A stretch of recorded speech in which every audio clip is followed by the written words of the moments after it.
We should all share our water with the birds. Every garden should have a bird bath. If you don't have a bird bath, you may be an inconsiderate person. It may be because you don't consider birds.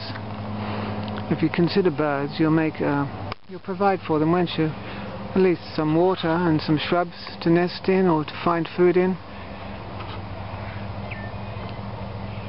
It's a good idea. Doesn't cost much, just the bird bath itself, once-off cost, and then you just top it up with water once, whenever you see the water getting dirty. That's all there is to it.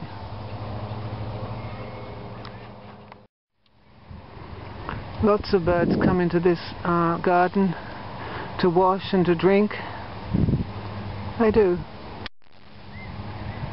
They come to eat the flowers as well, to get nectar.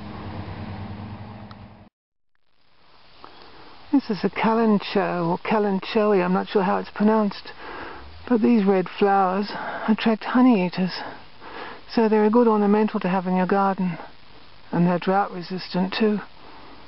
Birds have got to be kept happy. Human beings aren't the only ones who want to be kept happy. This is Woodbine Honeysuckle, also known as in Latin as Lonicera fragrantissima. Now it attracts bees and has a beautiful perfume, but it's an ornamental, and the honeyeaters will eat it. They like the honey too. It's not their favourite food, but when you're a honeyeater, you'll take what's going. And it's better to have these in your garden than nothing. It's nice to have natives in your garden too, of course.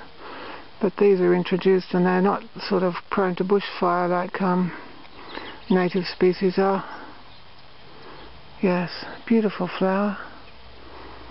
And the little honeyeaters eat them.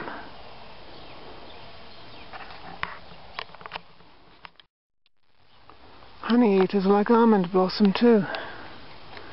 They do. They do.